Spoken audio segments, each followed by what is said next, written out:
गुलाम वंश भारत के इतिहास में दिल्ली सल्तनत में एक बहुत ही मशहूर वंश रहा है। आज हम उसी वंश की एक ऐसी महिला शासक की बात करेंगे जो सर्वगुण संपन्न थी, हर चीज़ में माहिर थी। अस्त्र शस्त्र चलाना हो, शासन में निपुण एक ऐसी महिला की बात मैं करने जा रहा हूं जिसको इतिहास में रज़िया सुल्तान के नाम से जाना जाता है। जी हां, आज हम बात कर रहे हैं एक ऐसी जाबाज बहादुर महिला शासक की, रज़िया सुल्तान की। रज़िया सुल्तान को भारत में दिल्ली सल्तनत में पहली मुस्लिम महिला शासक होने का गर्व प्राप्त हुआ है। एक जाबाज, एक निडर महिला जिसने महल की चारदीवारी से निकलकर दिल्ली की बागडोर संभाली थी। आपको मैं बता दूं, जब रज़िया सुल्तान दिल्ली की सल्तनत पे बैठी हैं उस समय तक दिल्ली सल्तनत में महिलाओं को महल के अंदर रखा जाता था आराम के लिए, लेकिन रज़िया सुल्तान ने इसके बिल्कुल अलग खुद को महल से बाहर निकाला। किसी सुल्तान की सुल्ताना ना बनकर वो खुद सुल्तान बनी। आइए चलते हैं उसी जाबाज महिला की ज़िंदगी से आपको रूबरू कराते हैं।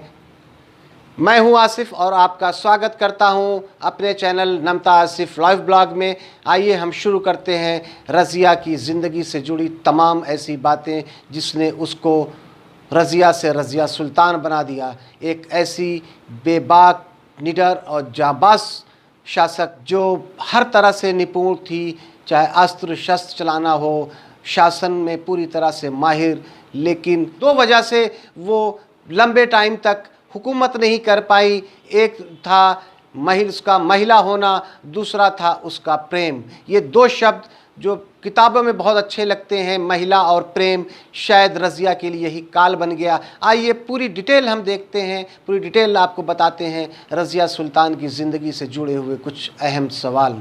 सबसे पहले मैं आपको बताना चाहूँगा रज़िया सुल्तान थी कौन।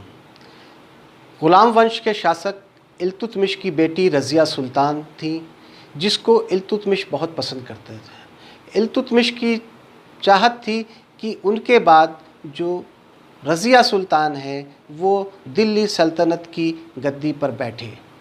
लेकिन उस समय का ये चलन था, ये प्रचलन था कि किसी महिला के शासन में या किसी महिला को अपना शासक गवारा नहीं किया जा सकता था। भारत के इतिहास में गुलाम वंश कई कारणों से, कई वजह से चर्चा में रहा है। आज हम गुलाम वंश की एक ऐसी महिला शासक के बारे में बात करने जा रहे हैं जिसकी सलाहियत, जिसकी निपुणता भारत के इतिहास में गुलाम वंश का अपना एक अलग स्थान है, अपना एक महत्व है।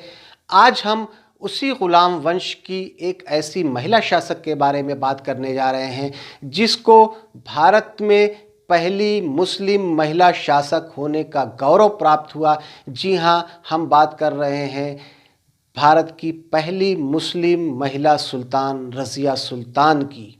उस समय दिल्ली सल्तनत में जब महिलाओं को महल के अंदर रहने की हिदायत थी, महिलाओं को आराम के लिए रखा जाता था, उस समय में दिल्ली के महल से निकलकर एक महिला दिल्ली की सुल्तान बनी, वो थी रज़िया सुल्तान। रज़िया सुल्तान ने तमाम आडंबरों को तोड़ा। उस समय दिल्ली सल्तनत में महिलाओं को महल के बाहर नहीं निकाला जाता था, महिलाएं महल के अंदर रहती थीं। ऐसे समय में रज़िया महल से बाहर निकली हैं और उन्होंने दिल्ली की सल्तनत को संभाला। उस समय दिल्ली सल्तनत में महिलाओं को महल से बाहर निकलने की इजाज़त नहीं थी, महिलाएं महल के अंदर रहा करती थीं।